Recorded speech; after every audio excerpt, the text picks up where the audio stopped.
With the name of Almighty Allah, who is the most beneficent, most gracious, and the source of all knowledge.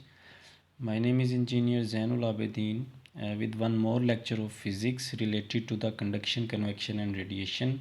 I welcome to all of you by saying the Islamic greetings. Assalamu alaikum warahmatullahi wabarakatuh.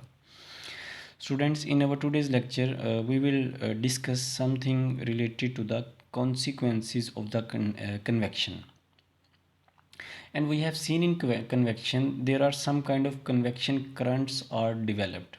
So I hope so if you are a little bit confused related to the convection currents, then it must be clear in this lecture. Inshallah, I'll try my best to clarify all your concepts, all your confusion related to the convection in this lecture. First of all आपको सबसे पहले इस चीज़ को जहन में रखना होगा कि जब भी आपके पास कोई भी एयर पार्टिकल्स जो हैं वो वार्म हो जाते हैं, गर्म हो जाते हैं, तो गर्म होने की वजह से क्या होता है कि वो राइज अप हो जाते हैं, ऊपर की जानिब चले जाते हैं, और जितने भी आपके पास कूलर पार्टिकल होते हैं वो डाउनवर्ड डायरेक्शन में जो है वो ट्रैवल करना शुरू कर देते हैं. फॉर एग्ज़ाम्पल, आप इस एग्ज़ाम्पल को एज्यूम कर सकते हैं. लेट सपोज़ ये सारे के सारे मैंने यहाँ पे आपके पास एयर पार्टिकल्स जो हैं वो शो किए हैं. एयर पार्टिकल जो है वो यहाँ पे मैंने आपको शो किए हैं. अब होता क्या है, ये इस टाइम पे ये सारे एयर पार्टिकल जो हैं वो आपके पास बिल्कुल सेम टेम्परेचर के ऊपर हैं. लेट सपोज़ इनका जो गिवन टेम्परेचर है इस टाइम वो 25 डिग्री सेल्सियस इस टेम्परेचर के ऊपर ये सारे पार्टिकल्स यहाँ पे मौजूद हैं. अब हम लोग क्या करते हैं, इन सारे पार्टिकल्स में से कुछ पार्टिकल्स को जो है वो हीट अप करते हैं. लेट सपोज़ मैं कहता हूँ कि इतने पार्टिकल्स हैं, इनको मैंने जो है वो हीट अप करना शुरू किया और इनका मैंने टेम्परेचर रेज़ कर दिया अप टू 35 डिग्री सेल्सियस. ठीक हो गया. अब इन पार्टिकल्स का जो टेम्परेचर है वो आपके पास 35 हो गया, और रिमेनिंग इस साइड पे जो पार्टिकल्स हैं उन सब के सब का जो टेम्परेचर है बेटा वो आपके पास कितना चल रहा है, 25 डिग्री सेल्सियस चल रहा है. सो डैट मीन्स यहाँ पे इनका टेम्परेचर डिफरेंस आ गया, ये 35 डिग्री पे है, ये 25 डिग्री पे है. जब भी ऐसा केस होता है एयर पार्टिकल के अंदर, तो क्या होता है कि इसका टेम्परेचर इंक्रीज़ करने की वजह से इसकी डेंसिटी जो है वो इंक्रीज़ कर जाती है, और डेंसिटी इंक्रीज़ करने की वजह से ये अपर एटमॉस्फेयर के अंदर जो है वो मूव कर जाता है. ठीक हो गया. जैसे ही ये पार्टिकल अपर एटमॉस्फेयर के अंदर मूव करेंगे तो ये वाले जो डेंसर पार्टिकल्स हैं ये आके इनको यहाँ पे जो है वो रिप्लेस कर देते हैं. एक दफ़ा फिर से बता रहा हूँ, आपके पास कुछ पार्टिकल्स थे, सारे के सारे 25 डिग्री सेल्सियस पे थे. ठीक है, उनमें से कुछ पार्टिकल्स को हमने हीटअप किया, हीटअप करने की वजह से वो वार्म हो गए, वार्म होने की वजह से उनकी डेंसिटी जो है वो इंक्रीज़ कर गई, डेंसिटी इंक्रीज़ करने की वजह से वो अपर एटमॉस्फेयर के अंदर चले गए.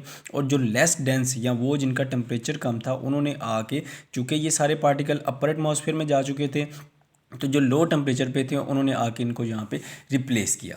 ठीक हो गया. अब ये जो रिप्लेस करने का जो फिनोमेना होता है ना, ये बेसिकली एक्चुअली ये आपके पास जो है वो कन्वेक्शन करंट को जो है वो डेवलप करता है. अब हम इसको डेली लाइफ एग्जांपल से भी देखते हैं कि ये किस तरीके से कन्वेक्शन करंट्स को डेवलप करता है और इसके कॉन्सिक्वेंसेस जो हैं वो किस किस्म के होते हैं.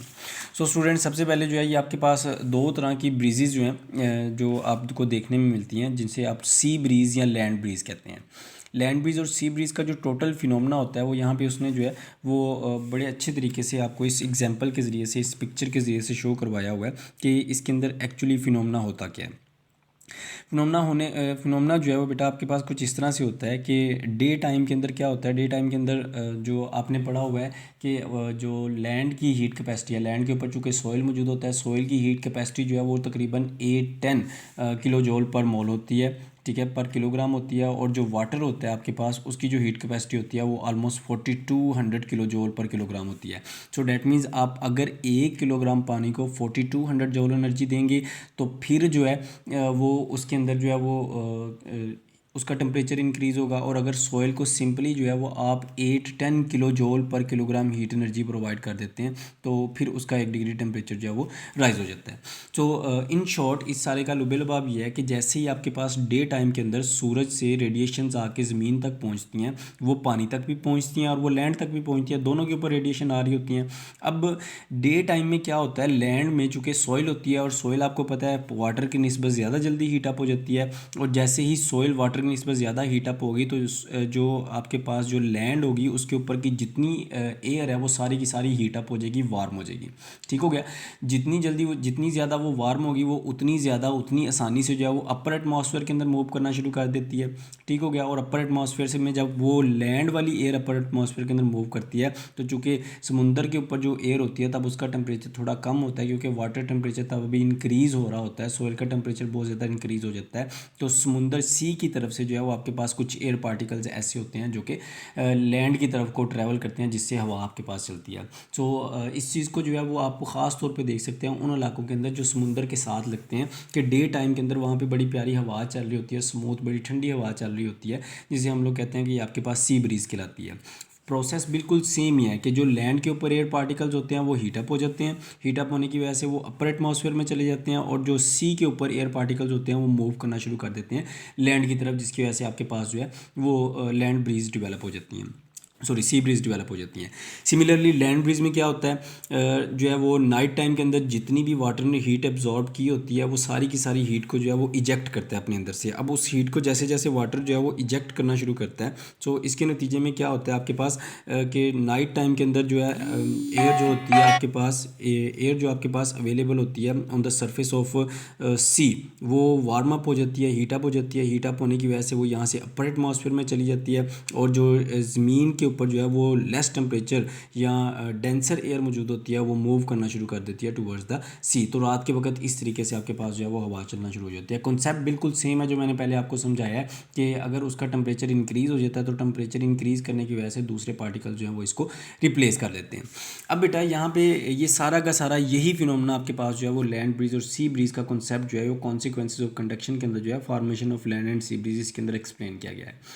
अब कन्वेक्शन करंट्स इन रूम, ये कन्वेक्शन करंट्स रूम के अंदर किस तरह से डेवलप होते हैं या पॉन्ड्स के अंदर किस तरह डेवलप होते हैं, ये दोनों के दोनों प्रोसेसेस प्रोसीजर्स बिल्कुल सेम है। इसको मैं एक दफ़ा आपको एक्सप्लेन कर देता हूँ।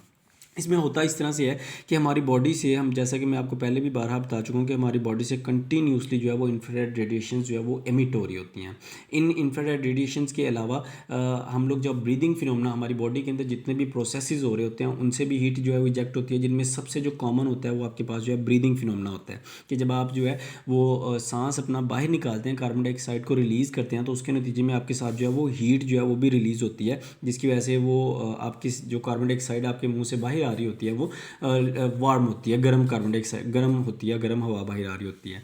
तो जैसे ही आप अपना ब्रीथ यहाँ से रिलीज़ करते हैं तो यहाँ से जितनी भी एयर इसके इर्द गिर्द होती है वो सारी की सारी वार्म अप हो जाती है। वार्म अप होने की वजह से वो अपर डायरेक्शन के अंदर मूव करना शुरू कर देती है, जिसकी वजह से लोअर डायरेक्शन से जितनी एयर पार्टिकल्स यहाँ पे मौजूद होते हैं वो सारे के सारे उसको रिप्लेस करके यहाँ पे आ जाते हैं। ठीक हो गया। तो ये भी कन्वेक्शन करंट्स को डेवलप करते हैं। सो ये जितने एरो हेड्स आपको यहाँ पे नज़र आ रहे हैं, इस डायरेक्शन में नज़र आ रहे हैं, या फिर ये जो आपने लैंड ब्रीज और सी ब्रीज के अंदर देखे हैं, ये सारे के सारे शो कर रहे हैं कि आपके पास कन्वेक्शन करंट डेवलप हो जाते हैं। सो इन जनरल कन्वेक्शन करंट क्या होता है कि वार्म एयर का आपके पास जो है वो अपर डायरेक्शन के अंदर मूव कर देना हाई डेंसिटी की वजह से, और जो आपके पास बाकी सारे लैंड की तरफ से पार्टिकल्स का जो है वो सी की तरफ या फिर उस जानिब मूव करना जहाँ से आपके पास एयर जो है वो अपर एटमॉस्फेयर के अंदर शिफ्ट हो गई है। ये पार्टिकल्स ये बेसिकली आपके पास कन्वेक्शन करंट्स को डेवलप करते हैं। उम्मीद है ये आपको क्लियर हो गया होगा कि कन्वेक्शन करंट किस तरह से डेवलप होते हैं और हम लोग इनको किस तरह से यूज़ कर सकते हैं डेली लाइफ के अंदर, और ये नेचुरल प्रोसेसेस के अंदर किस तरह से यूज़ हो रहे हैं। इनको अच्छे से पढ़िएगा। ये तीनों के तीनों कॉन्सिक्वेंसेस बिल्कुल सेम प्रोसेस सेम प्रोसीजर के अंदर है कि कन्वेक्शन करंट किस तरह से डेवलप होते हैं। फर्दर इसमें अगर आपको किसी किस्म की कन्फ्यूजन हुई तो मुझसे लाजमी कॉन्टैक्ट कीजिएगा। Thank you very much. Stay blessed.